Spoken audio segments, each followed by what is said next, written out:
ओम श्री साईनाथाय नमः। ओम श्री साईनाथाय नमः। ओम श्री साईनाथाय नमः। सभी साईं भक्तों को नमस्कार। साथियों, कथा प्रारंभ करते हैं।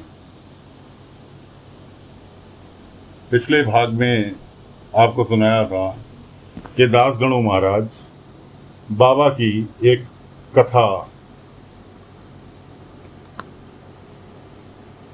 धाणु गांव में सुना रहे हैं, वहाँ प्रवचन दे रहे हैं। और ये जो वहाँ का मेन किरदार था, उसके 4 बेटे थे। चारों बेटों में से 2 सुधर चुके और 2 अभी बिगड़े हुए हैं। एक जुआड़ी शराबी और एक चोर उठाई गिरा। 3 कथाएं सुना चुके, लेकिन तीसरा बेटा नहीं सुधरा अभी। बाबा ने आशीर्वाद दिया तो दासगणु महाराज की हिम्मत बंधी और चौथी प्रवचन चालू किया। बहुत समय पहले की बात है। शिरडी में एक पुलिस इंस्पेक्टर का ट्रांसफर हुआ।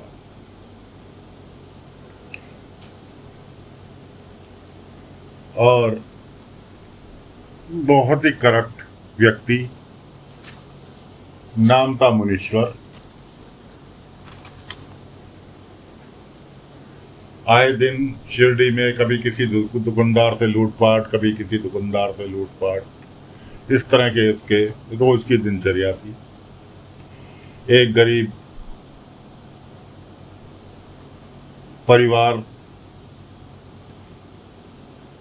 किसी साहूकार का मारा, साहूकार उसके घर पे कब्जा करने जा रहा था, तो उसने इसे इंस्पेक्टर को कुछ पैसे देकर साथ ले लिया।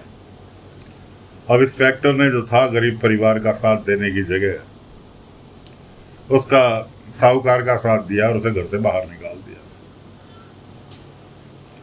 बाबा उस गरीब परिवार को ले गए बाईजामा के पास।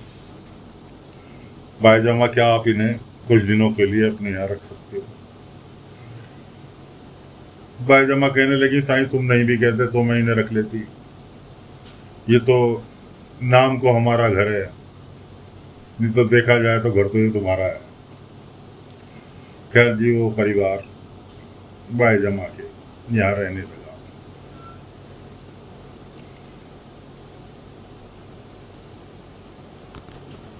बाबा ने बाईजामा से कहा कि बाईजामा, तात्या से कह के नाना साहब चांदोलकर को खबर पहुंचवा दो कि मैंने उन्हें याद किया है बहुत शीघ्र।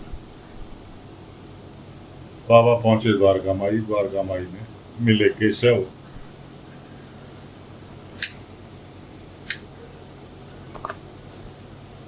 केशव उदास था। बाबा ने कहा, उदास क्यों? केशव कहने लगा, साईं मैं बहुत काफी समय से प्रयास कर रहा हूं कि जरूरतमंदों की मदद करूं, लेकिन कर ही नहीं पाता। बाबा ने कहा, कोई बात नहीं, मौका आएगा, आओ मेरे साथ।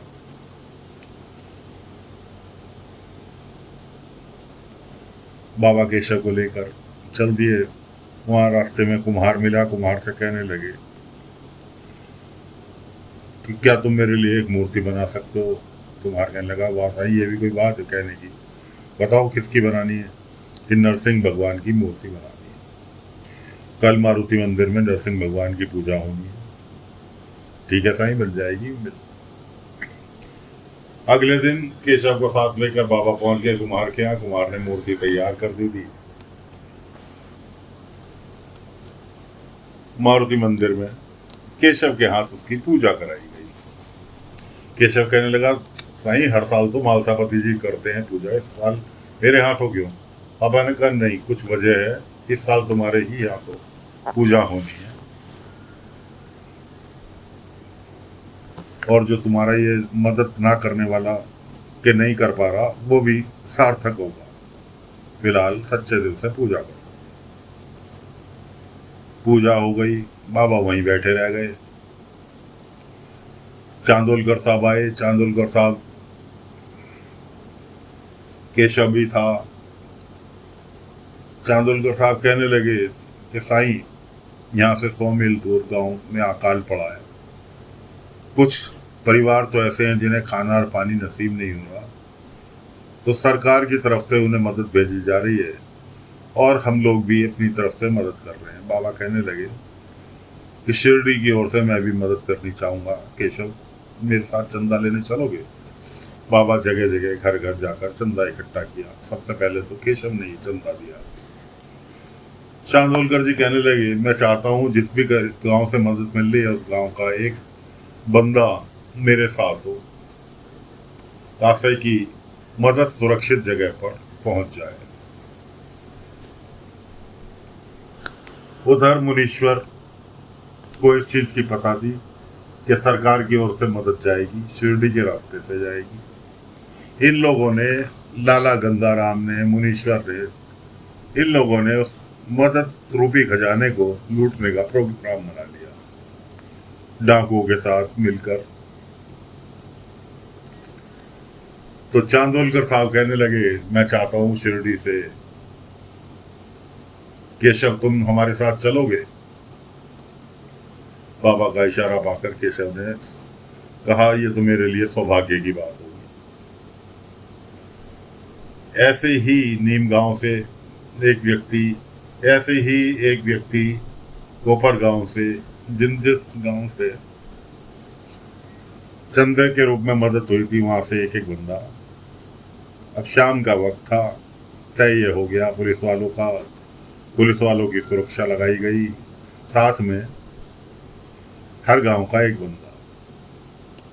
पुलिस वालों ने, दरोगा ने, जो इंस्पेक्टर था बहुत ही करप्ट, उसने खजाना लूटने के प्रोग्राम बना लिया कि मैं खाली दिखावा करूंगा और 2-4 मेरे भी मार देना और खजाना लूट के भाग जाना। इस तरह से प्रोग्राम सेट हो गया। लाला गंगाराम उसमें साझी था। शाम को बैलगाड़ी चली खजाने की, केशव साथ हुआ। इंस्पेक्टर ने कहा, केशव तुम यह क्या करोगे? नहीं, चांदोलकर साहब ने अगर हमें कोई जिम्मेवारी दी है तो हम उसे निभाएंगे। खैर जी, इधर से तो इंस्पेक्टर मनी मन कहने लगा, कोई बात नहीं, तुम्हें तो मैं भुगत लूंगा। बैलगाड़ी, खजाने से लदी हुई बैलगाड़ी पहुंची जंगलों में और वहां डकैतों ने इन्हें घेर लिया। इधर बाबा बैठे थे मारुति मंदिर में, जहां नरसिंह भगवान की पूजा हुई। अब ये 3 बंदे तो थे, केशव, नीम गांव का एक बंदा कोपर गांव का, बाकी 3-4 पुलिस वाले साथ में जा रहे थे, बैलगाड़ी वाला था। लाला गंगाराम पीछे पीछे छुप छुप के देख रहे थे। उन्हें यह भी खतरा था कि कुलकर्णी को मैंने फांसी नहीं करा इस लूट में तो कुलकर्णी खफा होगा। दूसरी चीज, मार काट मचेगी डकैतों के साथ, कुलकर्णी के बेटे को कुछ हो गया तो कुलकर्णी खफा होगा। खैर जी, डकैतों ने घेर लिया, मारपीट हुई। अब इंस्पेक्टर जो था, मारपीट के बहाने जाके गिरा दूर। उसके बाद केशव ने मोर्चा संभाला। सारे कुछ गिर गए, कुछ लड़ रहे थे, लेकिन इंस्पेक्टर को हाथ में तलवार आई और वो केशव को ही मारने चल दिया। इधर बाबा को तो सारा आंखों देखा हाल सब चीज जानते थे। जैसे ही इंस्पेक्टर केशव के ऊपर प्रहार करने चला, बाबा ने वहां मारुति मंदिर में बैठे बैठे एक कपड़ा हवा में उड़ाया और वो जाकर गिरा केशव के ऊपर।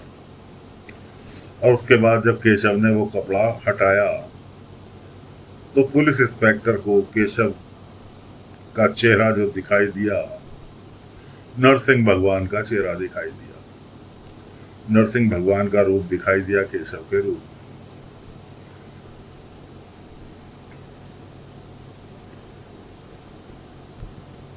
अब तो उस रूप को देखकर इंस्पेक्टर भाग खड़ा हुआ। डकैत को भी इन्होंने काफी हद तक मारपीट करके पस्त कर दिया था।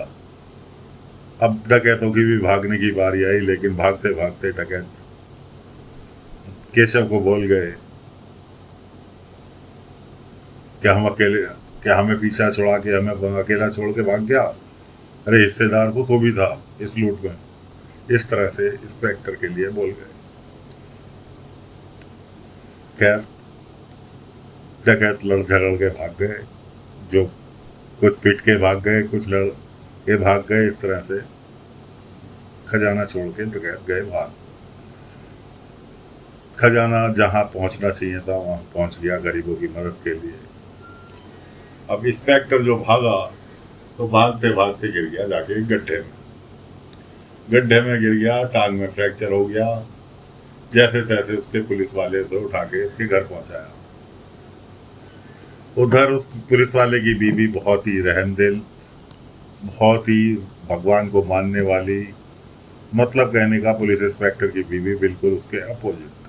वो धर्म कर्म वाली, ये नास्तिक, लूट खसोट में विश्वास रखने वाला। केशव अगले दिन सुबह बाबा के पास पहुंचे तो साईं खजाना तो पहुंच गया, लेकिन एक चीज पता चली कि वो खजाने को असली लूटने का असली प्रोग्राम पुलिस इंस्पेक्टर का था।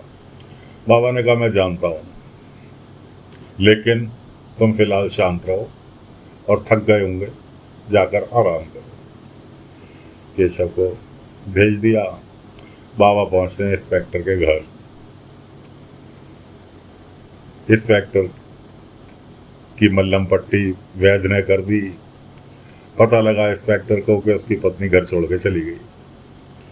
वैद कह गया भैया तुझे तो 2 महीने तक अब बिस्तर पे ही लेटना है, हिल डुल नहीं सकते, टांग में फ्रैक्चर है, हाथ में फ्रैक्चर है, इसलिए कोई काम करने वाला नहीं है तुम्हारे यहाँ। मैं कहा हाँ है, मेरी पत्नी है। अब उसके बाद जब उसे अपनी पत्नी की याद आई, आवाज़ लगाने लगा, तो पत्नी तो घर छोड़ के जा चुकी थी। बाबा ने बाईजामा को साथ लिया। बाईजामा तुम्हारी जरूरत है, बाईजामा ने कोई सवाल नहीं, चल दी बाबा के साथ। बाबा ने बाईजामा को तो पहुंचाया उसकी पत्नी के पास, जिसे लेकर बाईजामा अपने घर चली गई। वो जंगल में चलते चलते बेहोश होकर गिर गई। वो बेहोश की हालत में उसको होश में लाई और उसे अपने घर ले गई। इधर बाबा पहुंचे पुलिस वाले के पास कि मैं तुम्हारी कुछ मदद कर सकता हूँ। अब बाबा की शक्ल देखते के साथ ही पुलिस वाले की क्या स्थिति होगी आप लोग अंदाजा नहीं लगा सकते। क्योंकि चोर की शक्ल पे अलग किसी को पता हो नहीं हो कि ये चोर है, लेकिन उसकी शक्ल पर अलग ही पहचान बन जाती है कि वो चोर है। तो फिलहाल दोस्तों कथा को यहीं पर विराम देते हैं। अगले अंक में आगे की कथा लेकर फिर हाजिर होंगे। तब तक के लिए आज्ञा दीजिए। ओम साई राम, ओम साई राम, ओम साई राम, ओम साई राम।